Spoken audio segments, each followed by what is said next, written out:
Okay, so as Terry mentioned, my name is Sarah Zarelli. I work with the Office of Academic Support. I've worked at about 3 different colleges, ranging from large public universities to small private universities, and I've worked with a lot of different students. And today we're just going to kind of go over learning style. I want people to understand why your learning style matters, what the different learning styles are, how to maybe determine your learning style if it's something you haven't even thought about, and then helpful study tools for each different learning style. And really we just want to try to help you be the best student that you can be. As an adult student too, sometimes people don't think about how learning style can impact the way you learn. And as distant learning students, sometimes we get stuck in a rut in terms of how we approach our learning and how we study. So we just kind of want to give you some ideas of things that can be done differently. I will try to save time at the end for questions, but if there's anything that I'm covering on the slide that seems really confusing or you guys need clarification on, please feel free to raise your hand and follow the instructions that Terry gave you at the beginning.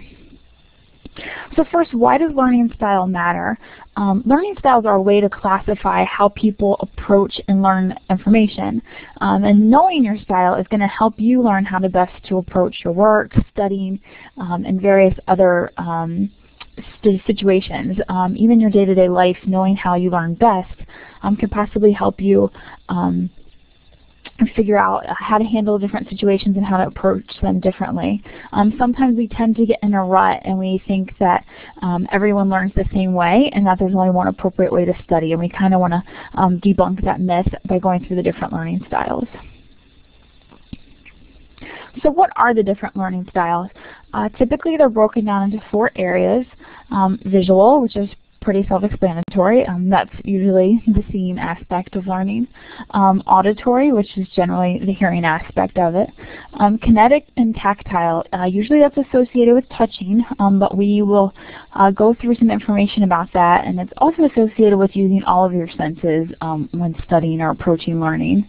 And then the reading and writing learning style, and this isn't included in all learning style information, so if you're doing a little bit of your own research out there, or you're taking maybe a different learning style quiz than the one we're going to go over today, reading and writing may not be one of the ones that you see.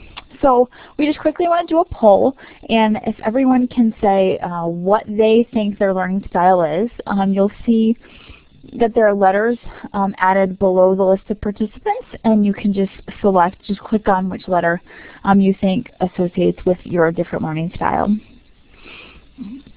And if you don't know, that's fine too, or if you just want to take a guess, we're going to do a quiz in a few minutes.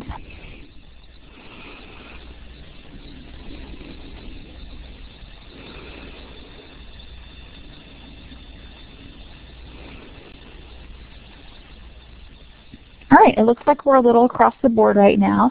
A few D's seems to be the most popular, which is reading and writing. Kinetic, auditory, and visual all seem to have really high numbers as well. And nobody said that they don't know. So the next thing we're going to do is we're actually going to take a learning style quiz. So if everyone can kind of copy this link and maybe put it into a window in their internet, and we're just going to take a few minutes to go over this questionnaire. You might be able to click on it as well, I'm not sure. And we'll just take a couple minutes to... What I'll do, Sarah, that's right. What I'll do is I'll put it in the chat area, and then they can copy and paste it. Okay? Sorry about that. Wonderful. Thank you, Terry.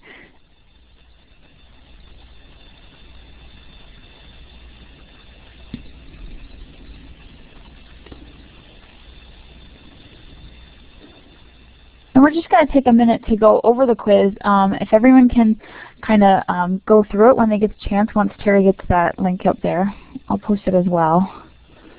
If I can. It seems to not be letting me.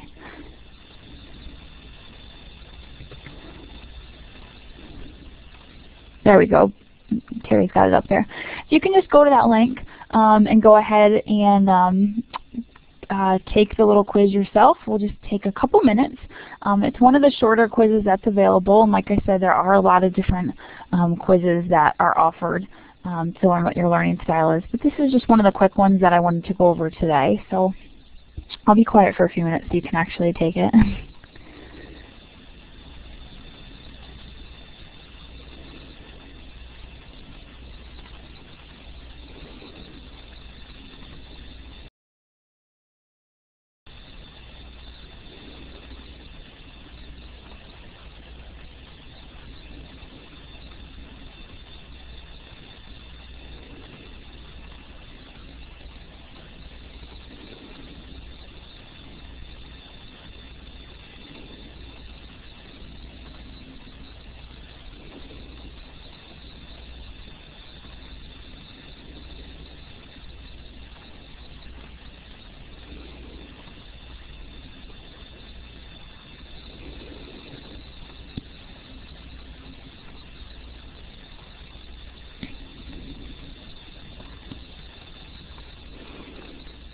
Okay, and I'll wait a few more minutes, but if you guys can just raise your hand or click on one of the letters or something once you've completed the quiz, just so that I know that people have completed it.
As you're completing the quiz, some of you may notice that at the end of the questionnaire, when you calculate your results, it will give you what your scores are for the different learning styles. And some of you may have only 1 or 2 on there, and some of you may have all 4 with scores in all 4 of the areas. And one of the things we want to focus on or understand today is that not only do you necessarily learn in one way, but a lot of times you learn in multiple different ways, or you may find that you learn differently for different subject matters. So even if you come across as a really strong visual learner, for example, it may be helpful to listen to the suggestions and the explanation of an auditory learner as well, because that information you may be able to apply it in different situations, or you may just want to give some of those study skills a try just to see if they work for you. Was anyone surprised by the results, or is everyone kind of pretty much getting what they thought they would for their learning style?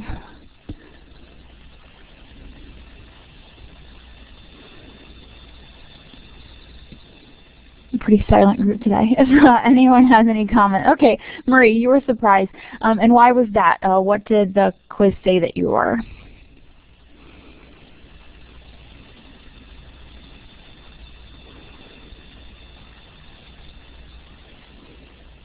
Okay, you were reading, writing. And what did you think that you were?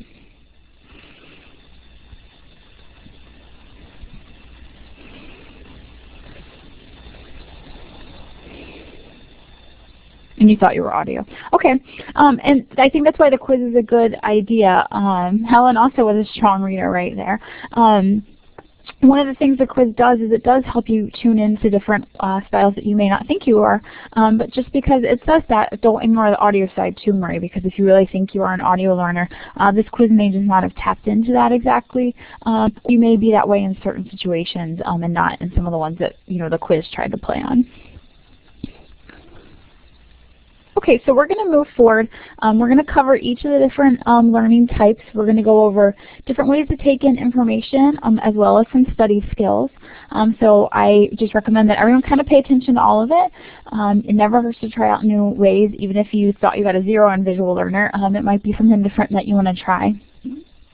And Roberta, I also noticed that you put in that you're mostly kinetic. We'll definitely spend some time talking about kinetic because sometimes it gets confused with people what exactly it is. And it's also one of the ones that's a little more difficult for online learners sometimes. Does somebody have a question? I see a hand raised. And if you have a question, if you want to go ahead and type that into the chat section.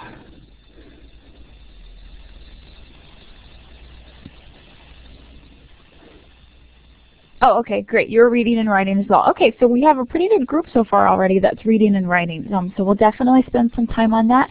And if anyone has questions about it as we're going over it, please feel free to raise your hand. So as visual learners, there's a couple different ways that we recommend that you take in information. Underlining or highlighting in your book or in your notes kind of brings your eye to what you want to look at. Using different colors. That could be different color flashcards, using different color pens, different color notebooks, anything along those lines. It also can be used not only for studying in terms of taking in information, but also in terms of time management. So if you are a visual learner and you're creating a calendar to manage your time, sometimes we recommend you use a different color for each class that you're taking or each activity that you have. Another way to kind of just visually tune in. Using symbols when you're taking in information, using flowcharts, timelines, charts and graphs, any of those things that are available in your textbook or in your online resources, or even ones that you create yourself. Pictures, video, slides, multimedia. I think more and more professors are trying to work those in to the information that they're providing to you. Flashcards, I mentioned those briefly a second ago. Again, a great way to study, a great way to see information visually in front of you. Sometimes creating flashcards is also good for reading and writing learners as well. Just the process of writing out the flashcards can be helpful. And using diagrams and pictures. When it comes to studying, now that you know how you can take in information, a couple different ways that you can use that information when you're studying are listed here. Replacing words with symbols or initials, especially if it's a difficult word or a new word or one that you kind of need to key in on. If you want to replace it when you're in your notes with just a little symbol or a few initials, it might help visually draw your eye to it and cue in on it. Using a video or website that provides visual cueing to explain material further. Again, I think our professors are using more and more of these. And if not, you certainly can avail yourself of the internet. YouTube has a number of websites that provide visual cues to help explain material further. We just recommend that you make sure you're trying to find reliable and good sources. So if you find a couple different videos and maybe they're competing or you're not sure what makes sense, you certainly can ask your professor to recommend a few. Take notes and use different color pens to create outlines to make the information organized. So again, you're kind of using two things here. The colored pens are going to help you visually tune into different things differently. And creating outlines is going to help keep the information more organized and be a little more visually appealing as opposed to a lot of words on paper. Decorate your ideas or problem-solving techniques using a picture or a brainstorming bubble before you write them down. Maybe after you do your reading or after you've participated in a course discussion, just take some time to draw a few pictures, draw a bubble, just kind of scribble words all over the paper in any sort of way that makes sense to you. And then you can visually always refer back to that if need be. Write a story or create a meaningful connection to a problem by illustrating it. Even if illustration is not your forte, you can even use stick figures or whatever works for you. Sometimes just having that illustration or that visual thing that you've created will help that topic kind of stick into your head. And visualizing information as a picture to aid memorization. So again, maybe you don't have to illustrate it yourself, but you could just kind of think of a picture in your head or something that kind of relates to the idea. Okay, before I go on to auditory learners, does anyone have any questions about visual learners? Or if anyone is a really strong visual learner, if there's any techniques or things like that that they want to recommend, you can just type them into the chat area or raise your hand if you prefer. Okay, I'm not seeing any questions at this time, so we're going to move forward to auditory. Like I said, feel free to ask questions at the end too. Auditory learners, taking in information. Again, auditory is the idea of hearing information, and by hearing it, it tends to sink in a little bit better than maybe just reading it or seeing it. Explaining new ideas to other people is one way to take in information. By explaining it to someone else, you're hearing it again, and you're hearing it out loud. Adding rhymes or tunes to your study. These can be ones you make up. Could be stuff you listen to on your phone or on your internet or on your headphones while you're studying. Remembering interesting stories, jokes, examples, and describing pictures and visuals to other people. So again, just like explaining new ideas, taking the picture and the visual, something that a visual learner sees that and maybe learns from. For you, the picture may not do a whole lot, but if you look at it and explain or describe it out loud to other people or even to yourself, again, you might be taking in that information in a different way. So some studying hints. Participating in class discussions and debates, we say In a traditional classroom, we just say participate in class discussions, but since we're online, it's a little bit different and a little more difficult for our auditory learners. So we just say read out loud the responses, and this is all responses. Depending on your class size, that may be doable or not. If not, then I just recommend that you read out loud a few, particularly ones that are maybe really interesting to you, have some good information, or sometimes the ones that come across as the most confusing to you. If you slow down and read them out loud, the information might come through differently. Reading your textbook out loud is a really helpful tool for auditory learners. Again, it can take a long time. Reading out loud takes longer than just reading in your head. So again, I recommend if there's a particular area that's confusing to you or key points that you want to go over, maybe at the beginning of the chapter or the end of the chapter, it kind of sums things up. Those might be things you want to make sure you read out loud. Creating musical jingles to aid memorization. It could be one that you come up with.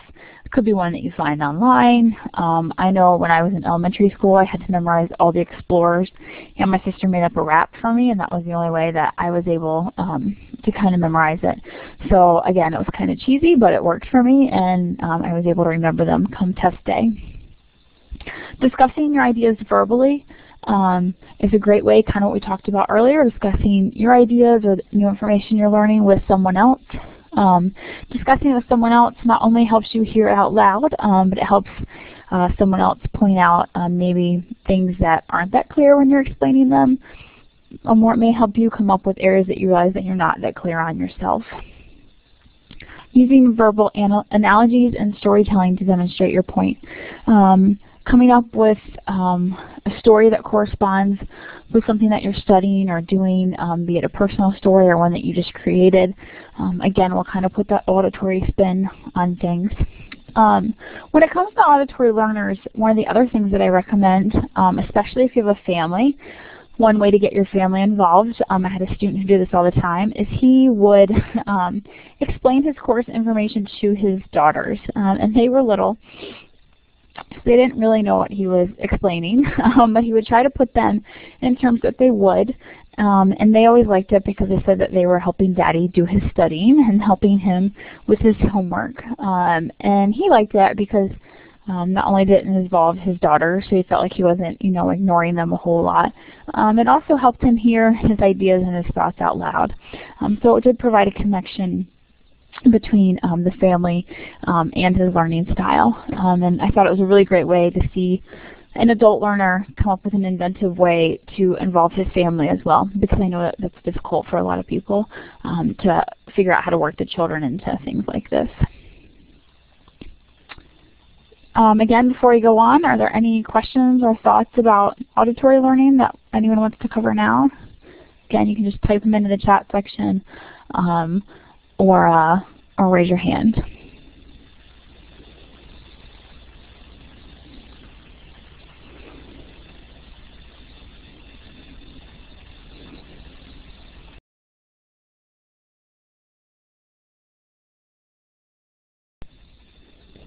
Okay, we're going to move on to kinesthetic learners, which is and how they take in information. Now, traditionally, people think of this type of learning style as being the hands-on learner. That certainly is true. This generally goes to speak of those of you who like to touch and feel things, do actual experiments, things of that nature. But one of the things that a lot of people don't know is being a learner of this type usually means that you like to use all of your senses when you learn, or using all of your senses will help you learn strongly. So that's sight, touch, taste, smell, hearing, things that you wouldn't think about, but they can actually play a part. Even the smell piece, you may kind of wonder what's that all about. But having a well-lit candle while you study and then taking a test with the same candle burning, you may find that it kind of cues you back into what you were learning before. Laboratories and field trips are really helpful to kinesthetic learners. This is, again, difficult sometimes for some of our online learners. Sometimes your professors will give you things that they want you to do outside of the classroom, certain field trips they want you to take. But if they don't, kind of think out of the side of the box and come up with some of those on your own. If you're in a human service course, think about local human service providers that are in your area that you can maybe go visit and see how they work. Even go to your local library as a field trip and check out some books or see what's going on in a topic that you're studying. Thinking of real-life examples is a great helpful way to study for people that learn in this way. Being able to connect what you're learning to what you're actually doing in real life kind of helps you take in the same idea of doing the hands and touch and feel, even if you're not actually doing it at that time. Hands-on approach and application, we already kind of talked about that. Again, if it's something that doesn't seem available in the classroom to you or isn't something that your professors are providing, you can ask them for it, or like we mentioned earlier, go to YouTube, see if there's a video on something that you can do hands-on at home that kind of explains the topic that you're studying. Trial and error. Sometimes it doesn't seem like the easiest way to learn, but especially for kinesthetic learners it can be. And looking at exhibit samples, photographs, if your local museum happens to have something that applies to what you're learning, again, that's a great way to take in information. When it comes to studying, and this kind of ties in with using all your senses, things that, again, might seem a little foreign, move around to learn new things. If you're reading from a textbook, pace up and down or walk around while you're doing that. If you're looking over your flashcards, walk from one room to another while going through them. Read while you're exercising on the exercise bike. Pulling in the taste and the touch feel, chew gum, eat popcorn, do something like that while you're studying, and sometimes that will actually help you concentrate or tune in on certain things. To stay focused, take notes of important information and use bright colors to highlight reading material. Seeing those bright colors, taking the notes, so using your hands at the same time, that'll definitely help you stay focused. Listening to music can help a lot of kinesthetic learners. It can also help some audio learners. Again, it's kind of that trial and error thing. I recommend that some of you try it. Try different types of music. If it's not working for you, don't do it. Don't feel like you have to do it just because that's what we said in this presentation. I always found that I studied best when I listened to music. If it was too quiet, then I couldn't study at all. But I had to figure out what music it was that I needed to listen to. If it was like the greatest and latest hits, I was kind of too busy dancing to be studying. But if it was something that I knew really well and I already knew the words to, I could kind of put it on in the background and kind of hear it, but tune it out at the same time. Helen, you said food and music, all the things our parents used to scold us for, which is exactly true, and one of the reasons we wanted to do this presentation. A lot of times our adult students have been raised with the idea that they kind of have to sit in the corner and read a book quietly and that's it. But that definitely isn't the best way for everyone to study. So think outside the box, Helen. Go for all the things your parents told you not to. Let's see, we have a suggestion here, making a playlist of old standards. I think that's a great idea, and that's what I kind of did. Things that I could hear the music, but didn't really make my focus be on the music. Just one other, Debbie said, I'm definitely a kinesthetic learner. I'm glad to see that, Debbie, and hopefully some of these tips are helping you think of different ways to study. The last point on the slide is just skimming through material to get a rough idea about what it is before you settle down to actually read it in detail. Again, skimming through that reading will help you kind of focus in and see what it is you need to focus on before you get down to focus. Sometimes sitting still and really focusing can be hard for the kinesthetic learner. Just a few more tips for the kinesthetic learner. I kind of already mentioned this. When studying, walk back and forth with your notebook or your flashcards. I've had students come up with scavenger hunts where each flashcard kind of leads them to a different room and a different thing. And again, it might be a way to just kind of get you out of your seat and help you learning better. Think of ways to make your learning tangible using manipulatives or making a model. This kind of goes on, again, with the hands-on piece. Make use of the computer, which obviously you're doing already if you're in an online class. While being the hands-on learner part might be difficult. You are using a computer, you are typing, you're looking at the screen, so you are using your sense of touch more than sometimes in a traditional classroom. And then listening to your textbooks, this is also a good suggestion for some of our auditory learners. A lot of times you can get your textbooks on tape either through the bookstore, the local library sometimes has them for free, you can order them from Amazon, any way that you can get a hold of them. Sometimes listening to them is a great way to help you learn the information in a different manner. My husband trained for a marathon while he was getting his MBA, and he used to run while listening to his textbooks, which sounds dreadful for me, but it worked for him. So listening to textbooks while exercising, it could also for the auditory learners just while you're in the car commuting to work or something of that nature. If you're sitting and watching your kid at basketball practice, maybe you can stick an auditory book in your headphones and kind of listen to that, a way to multitask as well. Sorry, Anne, I just see now that you added classical music, like Josh Groban helps you study. That's a great suggestion as well. Karen, I like highlighting while I read, but can't if the textbook is going to be sold back to the bookstore. That is true. If you highlight a lot, then sometimes they won't take them back as easily.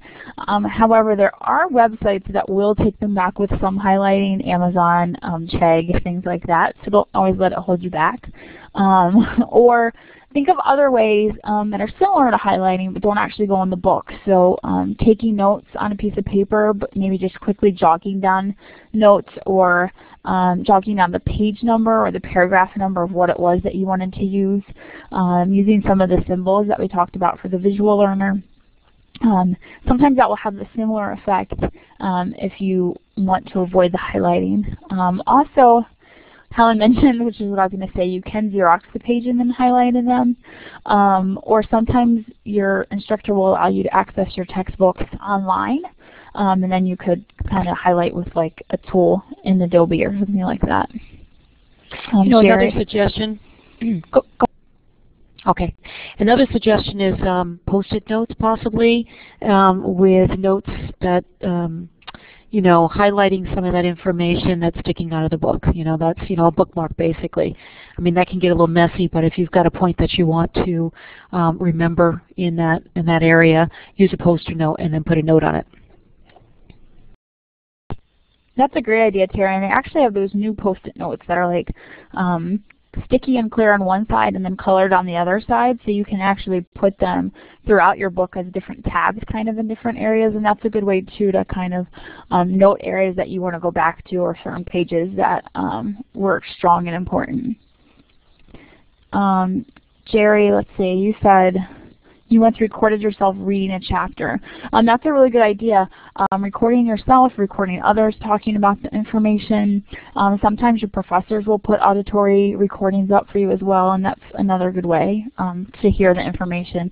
Again, both for kinesthetic learners and for the auditory learners.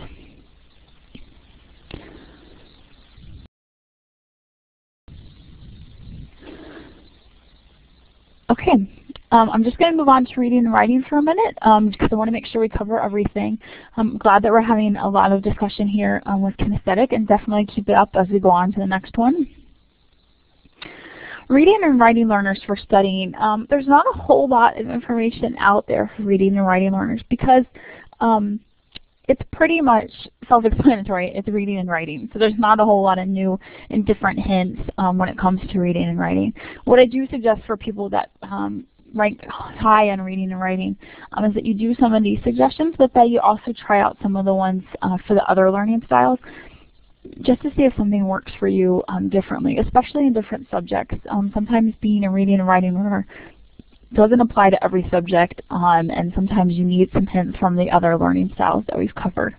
But as anyone who's a reading and writing learner probably already knows, writing out words, notes, and words in your notes again and again and again is helpful. That's how I got through college. I had like 3 copies of every set of notes that I had. Reading notes silently again and again, same idea. You're getting a reading piece in there. Rewriting ideas into other words, so taking what's been in your textbook and rewriting it in ways that make sense to you as a way to make sure that you're understanding the topic. It's getting the reading piece in, and it's also getting the writing piece in. And then diagrams and graphs, again, things that are helpful for visual learners, may not be as helpful for the reading and writing learner. With the auditory learner, we suggest that you talk about those graphs and diagrams. With the reading and writing learner, we just recommend that you take those diagrams and graphs and turn them into actual statements and write them down. Again, any way that you can kind of read and write to understand information is helpful to the reading and writing learner. It kind of is, like I said, self-explanatory, and there's not a whole lot of different ideas out there. One that's not on this list might be flashcards. Again, that's doing the reading and the writing over and over again. They're mobile. It's great for those of us that have busy lives. If you have to run to a soccer game for your kid, if you have to just sit in traffic for a little while, if you're sitting to wait and pick up your child from somewhere, if you're on your lunch break at work, having flashcards are a great way to continue to read the information again. Writing out the flashcard is helpful, and it allows kind of to be a little more mobile for you. Karen, rewriting is a great idea because it helps from staying away from plagiarism when you need to write your essays. A better way to understand the text. Karen, I think that's a great point. I think you're right. It will help you stay away from plagiarism as long as you're rewriting your own notes and not someone else's. And it is a way to understand the text better, especially if it's something that you're not sure you understand. If you try to close your eyes or, just kind of put your book aside and rewrite it in your own words, sometimes it'll really help you realize if you do actually understand the concept. Anne mentions rewriting ideas into other words and using a thesaurus. That's a great suggestion. Sometimes people don't use a thesaurus anymore. Not only can you use it in the book, Word does have a thesaurus as well. So it's a great way to kind of see what other words you can use and how to think about an idea a little bit differently. Do any of our other reading and writing learners have any other suggestions that they have for the group?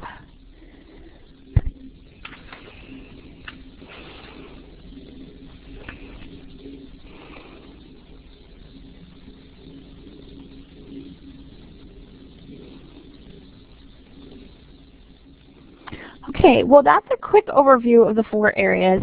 I just want to go over what some of the things that we have available to students are. If you are having difficulty studying, or if you know someone who's having difficulty studying, sometimes learning what your learning style is the best first step in learning how to study best. Going through some of the things that we talked about today, using some trial and error, giving some of the things we talked about a try. If they work for you, great. If you try them a couple of times and they don't, no problem. Just throw them out and start over, try something else again, or take bits and pieces from different things that we've discussed. Anything that seems to work for you and is helping you be a successful student in terms of different studying approaches, go with it. Don't be afraid to think outside the box when it comes to studying. So whatever seems to work for you is always a good idea. If you still need a little bit of help, we definitely recommend that you contact the Office of Academic Support. I'll make sure that, I think it's on the next slide, our contact information, but if not, I'll make sure that I put it in the chat area at the end. There's our Director of Academic Support, there's Terry and myself, and we certainly can help you out on an individual basis if need be. We do a lot of academic coaching, so if someone needs help with studying or time management, things of that nature, we're certainly here to help you with that. We also have a CDL Connects program, which does some of that academic coaching and some assisting with the time management and the learning styles. And you certainly could contact the Office of Academic Support and request a CDL Connects person to work with you. On the My ESC homepage, there's also a Learning Resource tab. We definitely recommend that you check that out when you get a chance. There's lots of resources on there. They are all online, so some of them are a little text-heavy, so they might work best for the visual learner, but not best for some of our other learners. Here's a Learning Support tab, too. Thanks for putting that up, Terry. And you can see here it has links to the library, links to tutoring, the writing center, the math center. I know we're not really talking about math and writing per se today, but both writing center assistants and math center assistants are wonderful and helpful. And then smart thinking and tutoring is also available. With the smart thinking and the tutoring, those are things that we offer free to our students. Smart thinking, hopefully all of you have been there, but if not, it's really easy to get to. Again, you can go through the Learning Support tab, or it's just esc.edu/smartthinking. It's free online tutoring 24/7. You can connect with the tutor that way. There's paper review, things of that way. We also have peer tutors that can be available if the smart thinking tutoring is not working for you. The Writing and Resource Center, the Math Resource Center, again, are all really helpful resources. And of course the library. We highly recommend you utilize the library for strong resources, and the library also has a chat function as well. So if you haven't used that before, they're really helpful. You can go straight to the library website and chat with a librarian. So if you're not sure how to get started on a certain topic or how to research something, you certainly can just chat with a librarian. So you can click on the Ask the Librarian button, and you can either send them a question or you can do a chat with them. Right now the chat's offline, but they're usually on throughout various times of the day, so you could always do that as well. Okay, one other note, just wanted to make sure that we cover it. If you do feel that you have a physical or learning disability, if just the study skills and things like that aren't cutting it, and you think you might have some sort of learning disability, or you know that you have one from working before in high school with certain counselors, things of that nature, please make sure to contact the Office of Disability Services because it is possible to get accommodations in your classes here at Empire State as well. Any questions about the resources or how to get to them? I think Terry put some information up in the chat area that is helpful. Smart Thinking through My ESE. I see that she put the CDL academic support website up as well. And Helen says that she's used the library chat before and that they're very helpful. Thanks for pointing that out, Helen, because I've heard that from students but never used it myself. And then here in the on this page is just some Empire State College resources, direct links to some of the things that we just discussed. And so once Terry sends the presentation to you, you can get them from here, or you can write them down right now and copy paste them. Okay, Karen, you said smart thinking is great. Just make sure it's an essay or research paper you need them for. Do not use for general questions and answer type assignments. If not sure, check with your professor before you proceed. I made this mistake with one of my assignments that do not need an interim conclusion.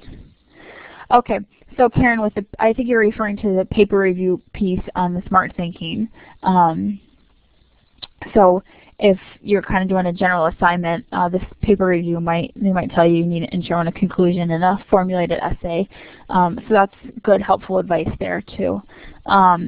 But you can also use smart thinking if you do just have general questions in terms of working through them with a tutor, or for example, if you have a math problem that you're not sure how to solve, you can go to smart thinking and connect with a tutor, and they'll even formulate a similar math problem and work through it with you so that you can kind of learn how to solve it. And then Karen put up some suggestions on how to save the whiteboard if you guys want to save it and get to these links. Okay, that's pretty much all the information that I wanted to make sure I covered today, but I certainly would welcome questions. If anyone has questions about different learning styles, different techniques for studying, questions about learning styles, anything like that, feel free to raise your hand or just go ahead and type in the chat. I don't know if there's anything else Terry wanted to mention too before we get to questions.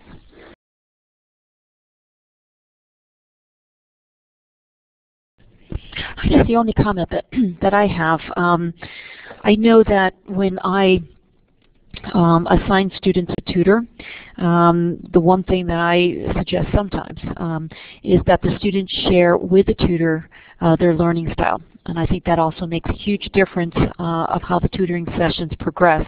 If in fact the tutor is aware that, oh well geez, okay, this is the best way that the student learns. So I guess my point is to make sure that you do truly understand your learning style. I think, you know, your college experience will go a lot more smoother if you do understand. And if you know that one of your areas is not, you know, for instance, strong in writing and reading, then maybe that's an area that you need to just kind of strengthen and look for the resources on our site to develop. Great point. Thank you, Terry. Tahar, the one way to save the whiteboard, if you go up to the menu in Illuminate and select File, and then the third option, which is Save, and then it gives you the option to either save chat, conversation, participants list, although I'm not sure if it shows it on yours because I know I'm the moderator, but there should be the last option, which is whiteboard. So that should work, and then it'll ask you how you like to save it. Okay? Hopefully that helps.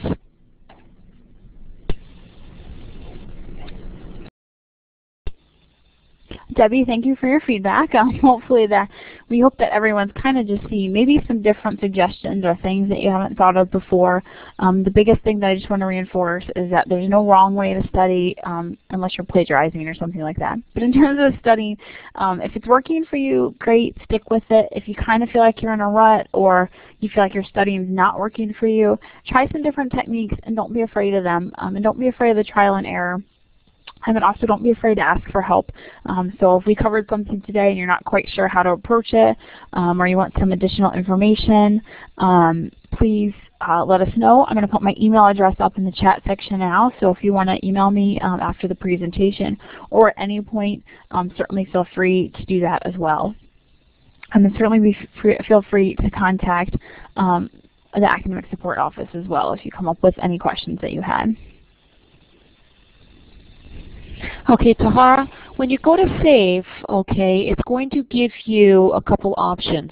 And it's asking if you want to select the current screen group, which is the one that we have up right now, or, the current screen group, which I'm not quite sure what that is, but the current screen or selected screens. And I will uncheck follow the moderator because it might not allow you to go back to some of the previous screens. So hopefully that will help and you can go back to previous screens. But basically, if you want to save this particular screen, the one that's showing, current screen group, so you can get them all. Okay. Otherwise, you don't have to do that. You will be getting this particular PowerPoint presentation hopefully later today, tomorrow. So again, hopefully that helps. Okay, great, Tahara. Okay. Helen, I'm glad to hear that it gave you some different ideas, especially with courses outside your major. Like I said, it works differently for everyone, and you may find that you are a tried and true read and write kind of person, but when it comes to science, you really need the hands-on, or vice versa, something like that. Don't be afraid to try out different learning styles for different subjects that you're studying, because you may find that you may have a different learning style for different things you're approaching. And keep in mind too, it doesn't have to be just studying. It could be how you approach things that you're doing at work too, a new assignment that your boss has given you. Sometimes some of these different techniques can help you prepare for a big work presentation or something too. So be sure to know that you can take this outside of the classroom as well. Jerry, actually they do, and if you go to the Learning Support tab, Jerry asked if the library ever does any presentations like this, and in fact they do. If you, let me see here, let me bring the library site back up again. Let's see here.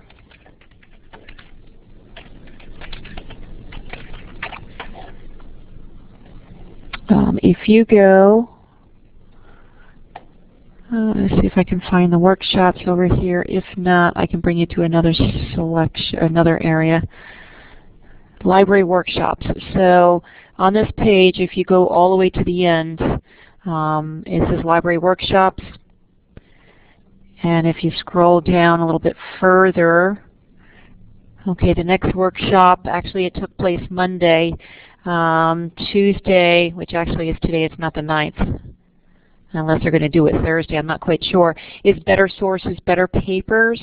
And there's some advanced research tips and tricks workshops, citing your sources, introduction to searching the library. So there's some great workshops, and they take place from 6:30 to 8 o'clock at night. So I suggest that everybody that attended today, if you haven't, and if you're not familiar with our library, and if the online library in general is a little intimidating, you're not quite sure how to use it, I would pick one of these workshops to attend. They're excellent.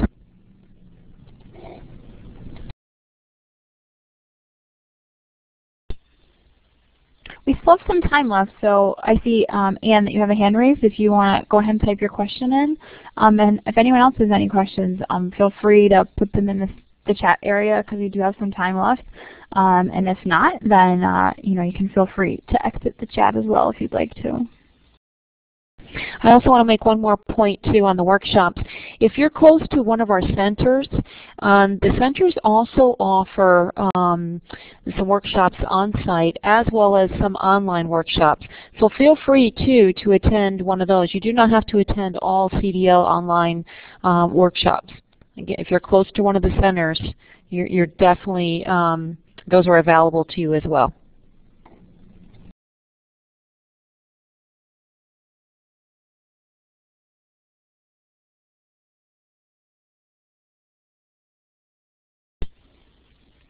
Okay, it doesn't seem like we have any more questions for the session.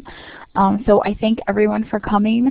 Like I said, please feel free to contact me or the Office of Academic Support or Terry if you have any additional questions or things that you want assistance with. I'll stick in the room for a few more minutes just in case anyone does come up with a question. But I just want to thank everyone for coming and let you know that we appreciate having you here and appreciate having your input as well.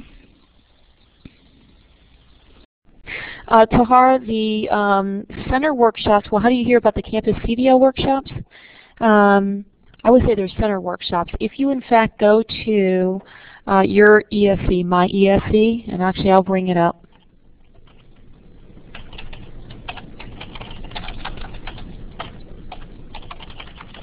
It would be located under the Learning Support tab. And if you scroll down underneath academic, the box that is titled Academic Support and Study Skills, if you look at the study skill workshops, they list all of the center locations, and just click on one of those to see what is available and when. And of course, we have a listing of all the online, the CDL online workshops as well. So feel free, like I said, check those out. Hopefully that answers your question. You're welcome.